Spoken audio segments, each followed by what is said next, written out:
فلا يتكلم أحد بموت رسول الله إلا ضربته. جئتك أؤمن بالله وبرسوله وبما شئت به فقد أعذرت إليكم وأعذرتموني.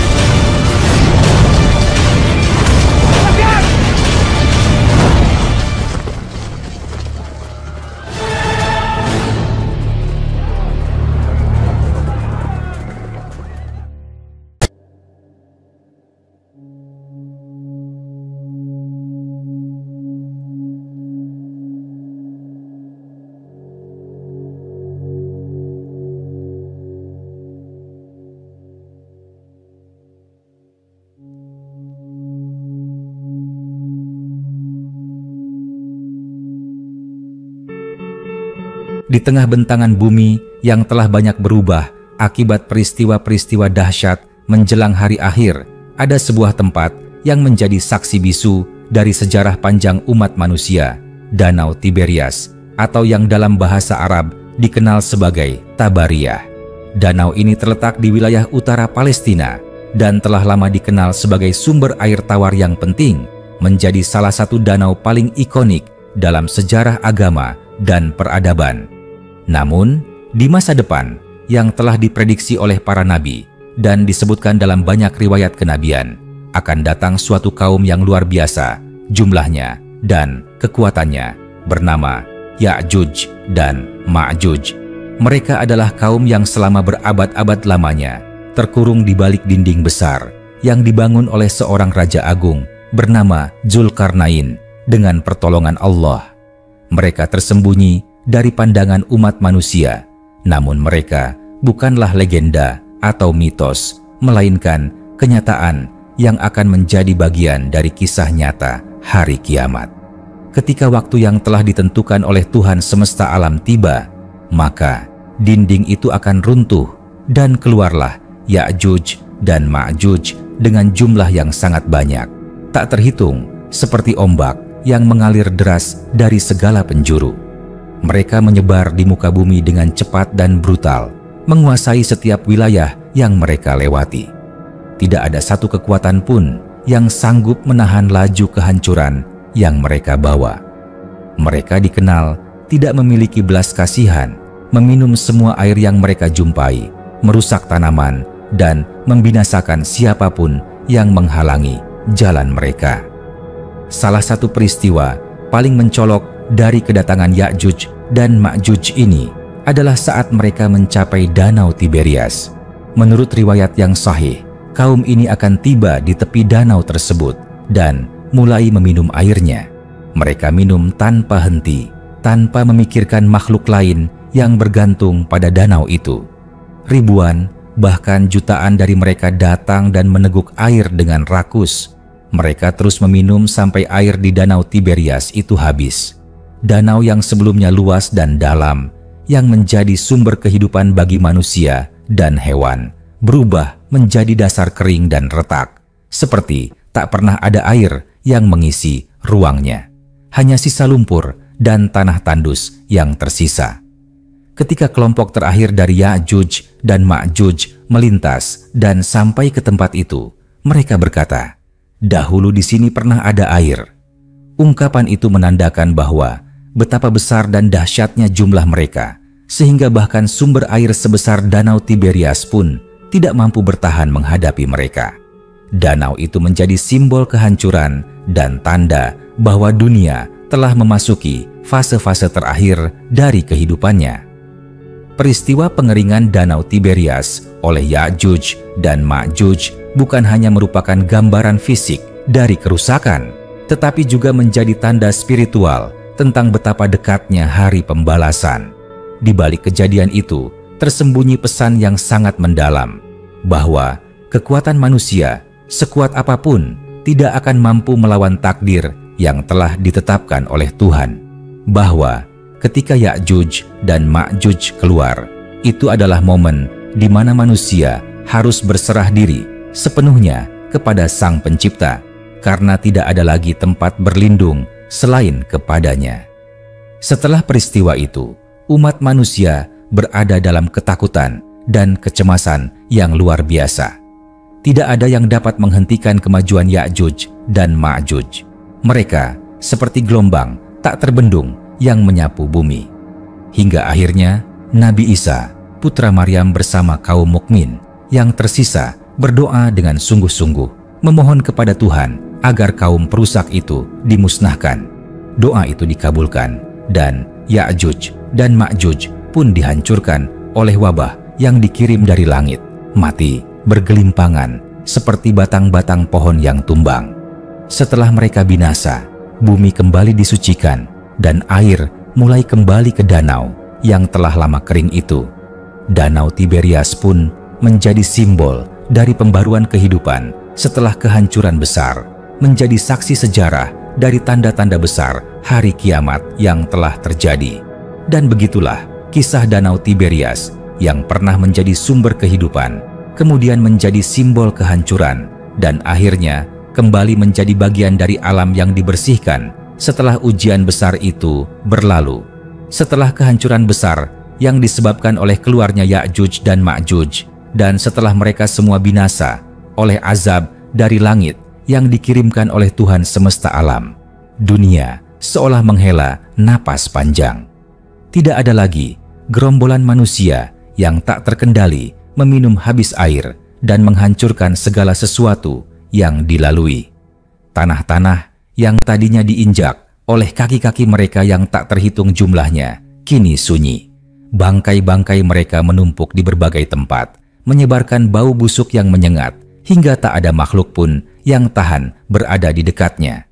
Nabi Isa, putra Maryam, dan para pengikutnya yang selamat kembali memohon kepada Tuhan, memohon agar bumi dibersihkan dari jasad-jasad busuk itu.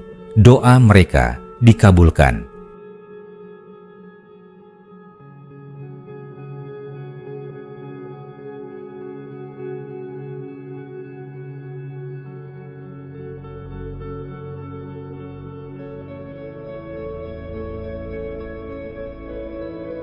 Dikirimkanlah burung-burung raksasa dengan leher seperti leher unta yang membawa bangkai-bangkai Ya'juj dan Ma'juj ke tempat yang telah ditentukan oleh Allah, entah di mana, tak seorang pun mengetahui. Kemudian Allah menurunkan hujan yang lebat dan menyucikan bumi, membersihkan segala bau dan kotoran, hingga bumi kembali seperti sedia kala, lebih bersih, lebih segar, dan lebih tenang. Danau Tiberias yang sebelumnya kering kerontang akibat ditenggak habis oleh pasukan Ya'juj dan Ma'juj, perlahan mulai diisi kembali oleh air. Tidak ada yang tahu dari mana datangnya air itu, mungkin dari hujan yang tak henti-hentinya mengguyur, atau dari mata air yang kembali menyembur dari perut bumi. Namun, satu hal yang pasti, danau itu tidak lagi menjadi tempat biasa. Ia kini menyimpan kisah yang luar biasa dalam sejarah akhir zaman, menjadi saksi bisu atas kehancuran besar dan kemenangan kekuatan doa, sabar, serta keimanan. Bagi manusia yang tersisa, Danau Tiberias kini menjadi tempat yang penuh makna. Bukan sekadar sumber air, tetapi sebagai pengingat bahwa dunia tidak akan kekal, dan setiap kejayaan pasti akan diikuti oleh kehancuran jika tidak dilandasi oleh iman dan ketaatan kepada Tuhan. Setiap tetes air yang kembali memenuhi cekungan danau itu membawa pesan bahwa kehidupan bisa saja kembali tumbuh dari kehancuran selama manusia tidak melupakan siapa penciptanya dan untuk apa mereka hidup di muka bumi. Tabariah menjadi lambang dari perubahan besar, dari keseimbangan menjadi kehancuran, lalu menuju pemulihan. Kisahnya akan diceritakan dari generasi ke generasi sebagai peringatan dan pelajaran bahwa betapa mengerikannya saat tanda-tanda kiamat benar-benar datang. Bahwa ketika Ya'juj dan Ma'juj muncul, tidak ada kekuatan duniawi yang mampu menandingi mereka. Hanya kekuatan ilahiyah, doa yang tulus, dan keimanan yang kokoh yang bisa membawa keselamatan. Waktu pun terus berlalu. Setelah dunia dibersihkan dan kezaliman telah disingkirkan, manusia kembali menjalani kehidupan yang damai. Nabi Isa memimpin umat dengan keadilan, menghapuskan pajak, mematahkan salib, dan membunuh babi. Hukum-hukum langit ditegakkan sepenuhnya di muka bumi. Bumi mengeluarkan segala keberkahannya. Tanaman tumbuh subur, buah-buahan besar dan manis, susu hewan melimpah, dan kehidupan berjalan dalam ketenangan yang belum pernah dirasakan sebelumnya. Tidak ada lagi permusuhan, bahkan anak kecil bermain dengan binatang buas, dan ular tidak lagi menggigit. Namun, kedamaian itu bukanlah abadi. Setelah masa itu berakhir, perlahan-lahan manusia kembali melupakan peringatan. Tanda-tanda kiamat kembali bermunculan satu persatu, hingga akhirnya sangkakala pun ditiup, dan dunia yang sementara ini pun hancur selamanya. Dan Danau Tiberias yang dahulu menjadi saksi air kehidupan sekaligus pengeringan oleh kaum perusak terbesar sepanjang zaman akan tetap menjadi bagian dari cerita yang dikenang, menjadi pengingat bahwa kebenaran pasti akan menang dan kekuatan apapun yang tidak didasari iman akan sirna seperti air yang menguap di tengah terik matahari. Di masa-masa setelah berlalunya fitnah Ya'juj dan Ma'juj, umat manusia hidup dalam ketenangan yang belum pernah mereka rasakan sebelumnya. Dunia seperti kembali ke keadaan asalnya, seolah bumi bersujud dan tunduk sepenuhnya kepada kehendak penciptanya. Udara menjadi segar, langit begitu cerah, dan bumi mengeluarkan segala simpanannya tanpa pelit. Tanaman tumbuh dengan subur dan buah-buahan sebesar-besarnya. Seekor kambing mampu mengenyangkan sekelompok orang dengan susunya, dan keberkahan terasa dalam setiap nafas kehidupan. Nabi Isa putra Maryam, seorang hamba Allah yang dikembalikan ke bumi untuk menyempurnakan misi kenabian dan menegakkan keadilan, memimpin manusia dengan penuh hikmah dan kasih sayang. Di bawah kepemimpinannya tidak ada lagi perang, tidak ada lagi penindasan, dan tidak ada lagi fitnah. Salib dihancurkan, babi dibinasakan, dan seluruh umat manusia dipanggil kembali untuk menyembah Tuhan Yang Maha Esa, tanpa sekutu dan tanpa perantara. Dunia seakan kembali suci, seperti di zaman awal para nabi. Dalam masa itu, Danau Tiberias kembali menampakkan wajahnya yang tenang. Airnya yang dahulu habis dikeringkan oleh dahsyatnya kaum Ya'juj dan Ma'juj, kini perlahan kembali memenuhi cekungannya yang dalam. Permukaan air memantulkan cahaya matahari yang lembut, memunculkan kilauan seperti permata yang tertanam di tengah dataran Palestina. Burung-burung beterbangan di sekitarnya, hewan-hewan datang untuk minum, dan manusia memanfaatkannya dengan penuh rasa syukur. Danau itu tidak hanya menjadi sumber kehidupan kembali, tetapi juga menjadi tempat ziarah batin, menjadi saksi sejarah bahwa siapapun yang menantang kehendak Tuhan pasti akan dihancurkan, betapapun besar jumlah dan kekuatannya. Namun masa-masa damai itu bukanlah akhir dari perjalanan manusia. Waktu terus berputar dan kehidupan terus berjalan menuju titik akhir. Setelah Nabi Isa wafat, sedikit demi sedikit fitnah mulai kembali merambat.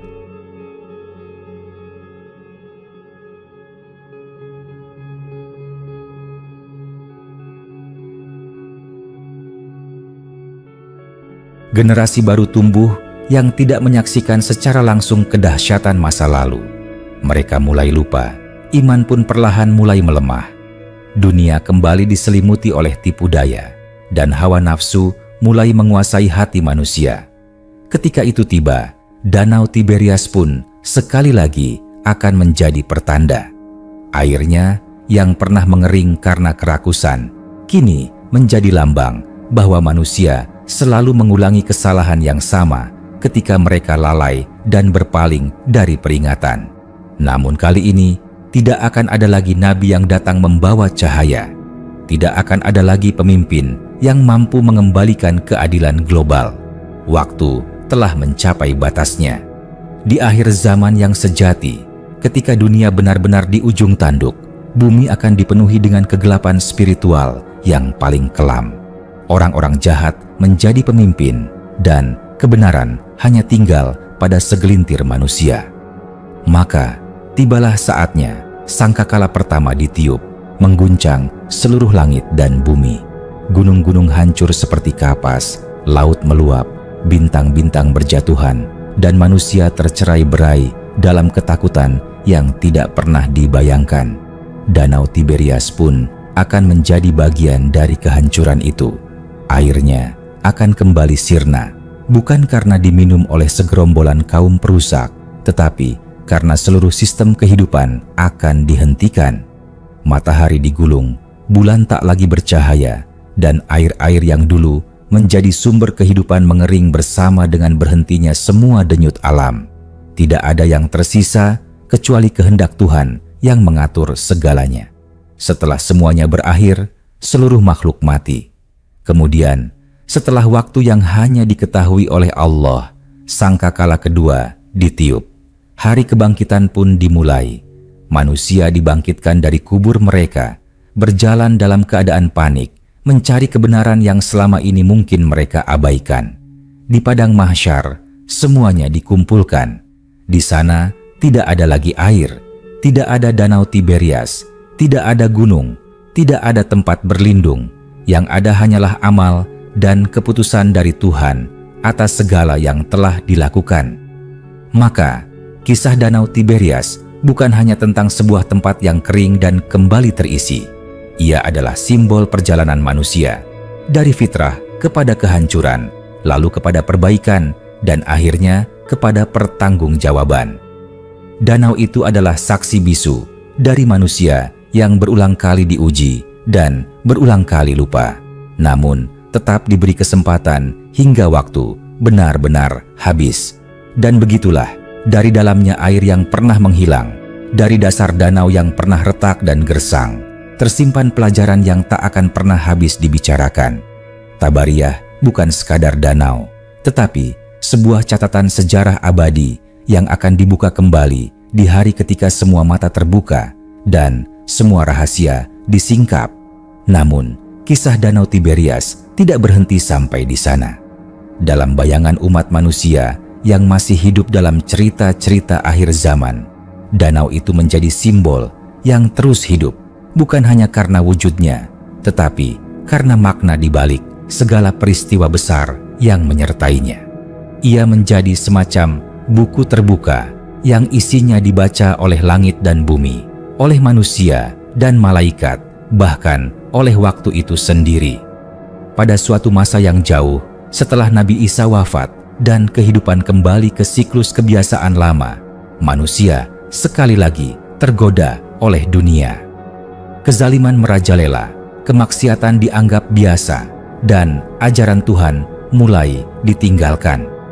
Di tengah kehampaan spiritual itu, mereka yang masih beriman hanya bisa bertahan dengan menggenggam bara api. Iman terasa sangat berat, tetapi sangat berharga. Merekalah yang tetap menyampaikan kisah-kisah tentang fitnah Ya'juj dan Ma'juj, tentang kehancuran danau Tiberias, dan tentang bagaimana manusia selalu diberi peringatan, namun sering memilih mengabaikannya.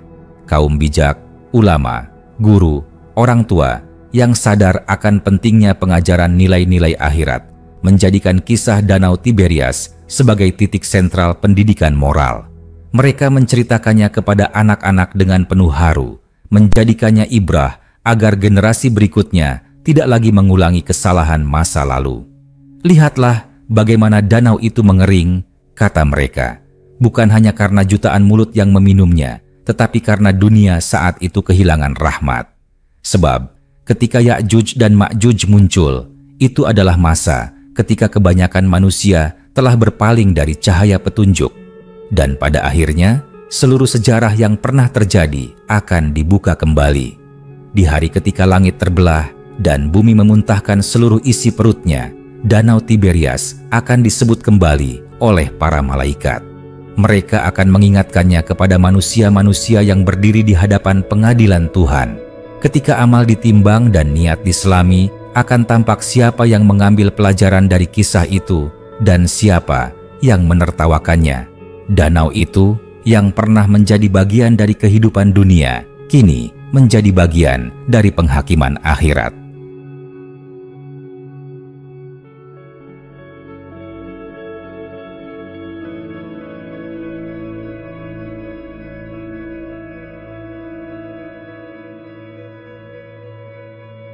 Di sisi lain, para penghuni surga akan saling berbicara tentang peristiwa-peristiwa yang dahulu mereka lewati. Sebagian dari mereka akan mengenang bagaimana mereka dulu membaca kisah Ya'juj dan Ma'juj, dan bagaimana mereka memohon perlindungan dari Allah setiap kali mendengar nama Tabariyah. Mereka akan bersyukur karena telah percaya sebelum melihat, karena telah mempersiapkan diri sebelum semua kehancuran itu terjadi. Sementara itu, di sisi kegelapan yang kekal, orang-orang yang menolak percaya akan terperangah ketika mereka menyadari bahwa semua yang dulu mereka anggap dongeng ternyata adalah kenyataan yang paling nyata. Mereka akan menyesali setiap tawa yang mereka lontarkan saat mendengar cerita tentang Danau Tiberias yang kering, tentang kaum perusak yang meminum air dunia hingga habis, dan tentang bumi yang kehilangan keberkahannya. Namun, penyesalan itu tak akan berguna, karena hari penyesalan bukanlah hari ampunan. Itu adalah hari keputusan. Dengan demikian, kisah Danau Tiberias bukanlah sekadar kisah tentang sebuah tempat yang mengering lalu terisi kembali. Ia adalah pesan yang tertulis dalam sejarah, dalam kitab-kitab suci, dan dalam hati orang-orang yang masih menjaga cahaya iman. Ia adalah peringatan bagi manusia untuk tidak terbuai oleh kehidupan dunia, karena segala yang megah dan kokoh hari ini bisa hilang esok hari. Bahkan air yang melimpah pun bisa lenyap hanya dalam waktu sekejap jika Tuhan menghendakinya. Danau Tiberias akan tetap hidup dalam ingatan kolektif umat manusia sebagai penanda, sebagai pengingat, sebagai saksi, dan sebagai pelajaran. Ia menyimpan rahasia tentang bagaimana akhir zaman akan terjadi, bagaimana manusia akan diuji, dan bagaimana kemenangan sejati hanya ada di sisi Tuhan yang Maha Pengasih, lagi Maha Penyayang. Dan ketika waktu terus berputar, bumi yang dulu penuh kehidupan mulai terasa asing bagi penghuninya. Alam seolah lelah menopang berbagai kezaliman, kekufuran, dan keserakahan manusia. Di tengah keheningan malam dan terangnya siang, langit dan bumi berdoa, memohon agar diperkenankan untuk tunduk sepenuhnya kepada takdir terakhir, hari ketika segalanya akan berakhir. Danau Tiberias yang dahulu menjadi tempat persinggahan para musafir, petani, dan pencari air, kini menjadi tempat sunyi yang tak lagi ramai oleh suara manusia. Airnya masih mengalir, tenang dan jernih, namun di sekelilingnya kehidupan tampak redup. Mereka yang beriman tahu, ini adalah masa tenang sebelum badai terbesar, masa di mana tanda-tanda besar kiamat semakin nyata dan tak terbantahkan. Ketika itu, manusia mulai mendengar tentang kabar-kabar yang membuat langit dan bumi berguncang. Matahari mulai terbit dari arah barat, kabut turun menyelimuti bumi selama berhari-hari, dan Dajjal telah muncul membawa fitnah terbesar dalam sejarah umat manusia. Sementara manusia sibuk dengan ujian-ujian itu, tak banyak yang menyadari bahwa setiap kejadian akhir zaman adalah pengulangan dari peringatan yang telah datang jauh sebelumnya. Dan Danau Tiberias adalah salah satu peringatan paling nyata. Orang-orang yang bijak kembali menunjuk ke arah danau itu dan berkata, "Bukankah telah disebutkan? Ketika air Tabariyah kering, itu pertanda bahwa dunia sedang bergerak menuju kehancuran. Itu bukan hanya peristiwa fisik, tetapi tanda spiritual bahwa dunia sudah kehilangan keseimbangannya." Namun, sebagian besar manusia tetap lalai. Mereka memperlakukan Danau Tiberias seperti danau biasa, tanpa pernah menyadari bahwa airnya dulu pernah menghilang karena kerakusan makhluk yang diciptakan bukan untuk memberi, tetapi untuk merusak. Mereka lupa bahwa danau itu adalah saksi mata terhadap salah satu episode tergelap dalam sejarah manusia. Saat Ya'juj dan Ma'juj membanjiri bumi dengan kekacauan, dan hanya pertolongan Tuhanlah yang mampu menghentikan mereka. Saat bumi benar-benar memasuki fase akhir dan para malaikat bersiap menunaikan tugas terakhir mereka, seluruh ciptaan mulai berubah. Gunung-gunung pecah, laut meluap, dan bumi mengeluarkan seluruh isinya. Dan Di antara semua tempat yang ikut menyampaikan kesaksiannya, Danau Tiberias berdiri tenang, seolah berkata, "Aku telah melihat manusia pada masa terbaik dan terburuk mereka.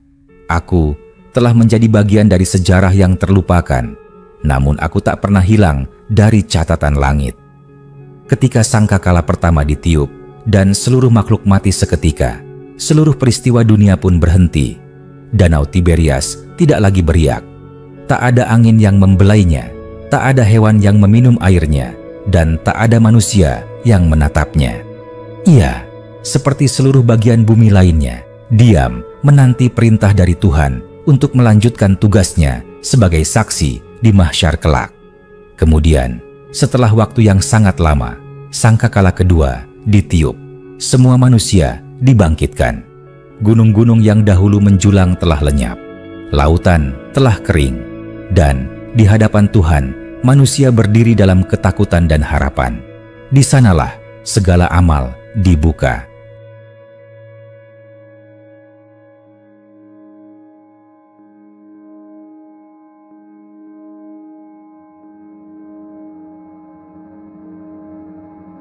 Di sanalah segala kejadian ditunjukkan ulang, termasuk peristiwa mengeringnya Danau Tiberias oleh kaum Ya'juj dan Ma'juj.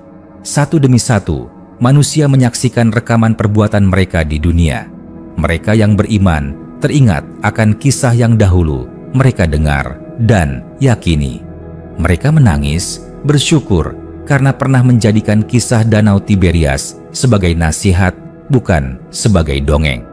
Sementara mereka yang mengingkarinya berdiri dengan kepala tertunduk, menyadari bahwa peringatan telah datang, namun mereka memilih mengabaikannya.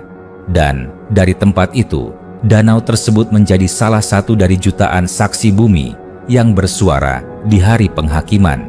Ia menyampaikan, "Inilah yang kulihat, inilah apa yang mereka perbuat, inilah kesombongan, dan inilah pula ketundukan."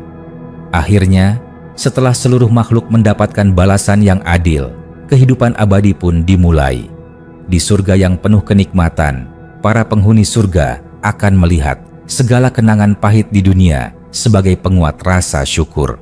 Mereka akan bercakap tentang dunia yang dulu, tentang peristiwa-peristiwa yang menjadi awal dari perubahan besar.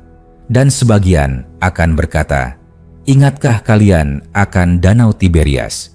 Di sanalah salah satu tanda besar dimulai, dan di sanalah kita belajar bahwa dunia ini hanyalah titipan dan waktu adalah ujian." Dan begitulah kisah Danau Tiberias akan selalu hidup, tidak hanya di dunia yang sementara, tetapi juga di ingatan mereka yang abadi. Ia adalah danau yang mengering, namun meninggalkan pelajaran yang paling dalam. Setelah kehidupan abadi dimulai, ketika para penghuni surga menapaki taman-taman penuh cahaya dan sungai-sungai yang mengalir di bawahnya, dan penghuni neraka menerima balasan atas segala kekafiran dan kedurhakaan mereka. Setiap memori dunia menjadi bahan renungan. Tidak ada satupun kejadian yang sia-sia, tidak ada satupun tempat yang terlupakan, dan setiap peristiwa menjadi bukti keadilan ilahi. Di antara memori paling menggetarkan yang terus disebut-sebut adalah peristiwa mengeringnya Danau Tiberias oleh Ya'juj dan Ma'juj, tanda besar yang membuka tabir kehancuran dunia. Di alam keabadian itu, tidak ada lagi waktu, namun percakapan dan renungan terus hidup. Sebagian besar penghuni surga berkisah tentang bagaimana mereka dulu bertahan di tengah kerasnya ujian dunia. Mereka menyebut nama-nama tempat yang penuh hikmah: Mekah, Madinah, Baitul Maqdis, dan juga Danau Tiberias. Mereka ingat betapa danau itu pernah menjadi titik balik ketika kemanusiaan benar-benar terancam punah, dan ketika pertolongan Tuhan datang dengan cara yang tidak bisa dijangkau oleh logika manusia. Bahkan di surga, para ahli ilmu dan orang-orang yang beriman saling berbagi kenangan tentang bagaimana mereka menjaga keimanan di dunia. Mereka menceritakan kepada sesama penghuni surga, terutama generasi yang wafat sebelum fitnah besar itu terjadi, bahwa di akhir zaman bumi pernah menyaksikan keluarnya makhluk-makhluk bernama Ya'juj dan Ma'juj, bahwa jumlah mereka begitu besar hingga air danau Tiberias yang luas dan dalam pun bisa dikeringkan dalam sekejap oleh mulut-mulut mereka, bahwa kehancuran yang mereka bawa bukan hanya fisik tapi juga simbol bahwa manusia telah kehilangan kendali dan arah. Di alam neraka pun kenangan itu tak kalah kuat. Para pendosa yang dahulu hidup dalam kelalaian teringat akan peringatan yang mereka abaikan. Mereka dulu mendengar tentang danau Tiberias dan Ya'juj dan Ma'juj dalam khutbah, pelajaran, buku-buku, atau dari orang tua mereka. Namun mereka menertawakannya, menyebutnya sebagai kisah fiksi, mitos zaman dahulu. Kini, di hadapan siksa yang tak terbayangkan, mereka menangis dan menyesal. Seandainya kami dulu mengambil pelajaran dari kisah itu, seandainya kami percaya sebelum melihat. Namun, hari itu bukan lagi hari untuk berharap, bukan lagi hari untuk bertobat. Itu adalah hari ketika setiap kisah yang diceritakan, setiap tanda yang diperlihatkan, dan setiap tempat yang pernah menjadi saksi sejarah dunia akan berbicara. Dan danau Tiberias dalam diamnya menyampaikan kesaksian abadi kepada Tuhan bahwa manusia pernah diuji dengannya, dan bahwa sebagian berhasil melewati ujian itu, dan sebagian lainnya gagal karena kesombongan dan kelalaian. Sungguh, dari semua tempat yang diciptakan Tuhan di muka bumi, hanya sedikit yang mendapat kehormatan untuk menjadi bagian dari narasi akhir zaman yang besar. Danau Tiberias adalah salah satunya. Ia menyimpan kisah tentang kerakusan, kehancuran, pertolongan ilahi, dan pembaruan kehidupan. Ia adalah danau yang mengering, bukan karena kekeringan musim, tetapi karena keluarnya kaum perusak paling besar sepanjang sejarah manusia. Ia bukan sekadar lokasi geografis, melainkan simbol dari datangnya titik balik kehidupan dunia menuju kesudahannya. Akhirnya, dalam hikmah yang hanya diketahui oleh Tuhan, kisah ini tetap hidup bukan untuk menakut-nakuti, tetapi untuk menyadarkan